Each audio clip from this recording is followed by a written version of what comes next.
10 reasons why men cheat. 1. Emotional disconnection. The loneliest place is next to someone who doesn't see you. You ever been in a room with someone you love and still feel alone? Emotional disconnection isn't loud, it's silent dinners. Short answers. Eye contact that fades. Some men don't cheat because they're heartless. They cheat because they're empty. When a man doesn't feel understood, seen, or valued, he starts searching for that connection somewhere else. It's not right, but it's real, cause attention feels like affection, and sometimes even the wrong arms feel right when the right one stops reaching. Ask yourself, are you really close or just not fighting? 2. Sexual dissatisfaction. When desire dies, so does connection. Sex isn't just physical, it's emotional glue, and when it fades, a man can start to feel rejected, undesired, invisible. He may not say it, he might even act like it doesn't bother him, but over time, that silence turns to distance, then distance turns to temptation. When intimacy becomes a battlefield, or worse, a ghost, some men don't talk about it, they seek it. Not always because they want someone else, but because they miss how it felt to be wanted. So how do you talk about the things that hurt before they break you? 3. Ego invalidation. It's not always about the other woman sometimes. Cheating isn't about lust. It's about being seen, a compliment from a stranger, a little attention, a flirtatious glance. To a man with low self-worth, that moment feels like a drug because it fills a gap, a space where confidence used to live. He cheats, not because he doesn't love his partner, but because he doesn't love himself. And in the mirror of someone else's eyes, he feels powerful again, even if it's just for one night. This isn't justification, it's explanation, because broken people break people. The question is, when's the last time you reminded the person you love who they really are? 4. Opportunity and weak boundaries. It was just one time, but was it worth it? Not every betrayal is planned. Sometimes, it's one drink too many. One conversation that went too far, one night when the line wasn't clear, and neither was the conscience. Opportunity presents itself, and in a moment of weakness, it wins. But here's the truth. People don't rise to the occasion. They fall to their level of discipline. Boundaries aren't for moments when it's easy, they're for when it's not. Cheating doesn't start in the bedroom, it starts with a message you shouldn't have replied to, a look that lingered too long. So what are your boundaries? And do you actually keep them?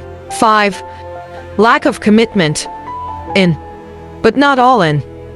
Commitment isn't just saying yes to someone, it's saying no to everything that threatens them. Some men cheat because they were never really committed. They like the comfort, the idea of love, but not the weight of it. Maybe they settled, maybe they were scared to be alone, but when you're only halfway in, it's easy to step out.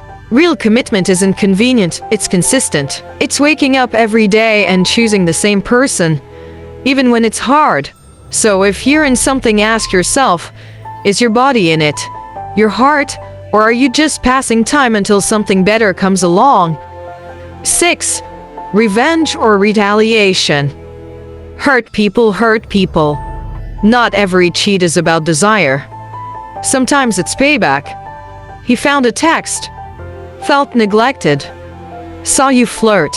Cheating for some men is like a compulsion. Not every affair is driven by attraction. Some are driven by addiction to sex, attention, power, escape. They cheat, feel guilt, promise to change, and then do it again. It's not because they don't care. It's because they can't stop. Not without help. Not without real accountability. This kind of cheating isn't about relationships. It's about internal chaos. So maybe the question isn't, why did he cheat? But what is he running from? 7. Addiction or impulse control. It's not just lust. It's a pattern. Cheating, for some men, is like a compulsion. Not every affair is driven by attraction. Some are driven by addiction to sex, attention, power, escape. They cheat, feel guilt, promise to change, and then do it again. It's not because they don't care, it's because they can't stop. Not without help, not without real accountability. This kind of cheating isn't about relationships. It's about internal chaos. So maybe the question isn't, why did he cheat? But what is he running from? 8. Thrill and novelty. Some men cheat because it feels like fire. The forbidden is intoxicating. The thrill, the chase, the adrenaline of almost getting caught. Some men cheat not because they're unhappy, but because they're bored. They crave novelty, adventure, chaos. The danger becomes the drug, and the partner at home. Just a reminder of the stability they say they want but can't sit still for. This isn't love. It's emotional immaturity, because peace feels like boredom to someone addicted to dysfunction. So ask yourself, are you craving love or just excitement? 9. Low self-esteem. Cheating to feel enough. Some men don't cheat because they think they're better. They cheat because they think they're not attractive enough, not successful enough, not man enough. So they look for someone, anyone, to make them feel worthy.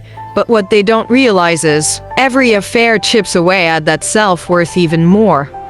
It's a cycle. One fueled by insecurity masked as confidence.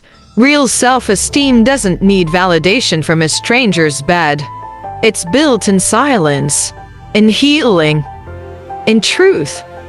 So if you're feeling not enough, try fixing the mirror before breaking the relationship. 10. Poor communication. Before he cheated, he stopped talking. Cheating doesn't start with sex. It starts when conversations turn into silence, when problems go unspoken, when resentment builds behind smiles. Some men don't know how to express pain, fear, or disconnection, so they avoid the discomfort and run. But if we talked earlier, if we listened, maybe the damage wouldn't happen. Communication isn't just saying things, it's creating a space where the hard stuff is safe to say. So ask yourself, are you really hearing each other? Or just coexisting? Maybe it wasn't even real betrayal, but in his head, it was enough. So instead of healing the wound, he weaponized it. Revenge cheating is still cheating, but it's also a cry for validation, for justice, for I hurt you, like you hurt me. The problem, it doesn't fix anything. It just adds another layer of pain. So before reacting, ask, do I want peace or just payback? If you like the video, please subscribe to my channel and let me know the type of videos you like in the comment.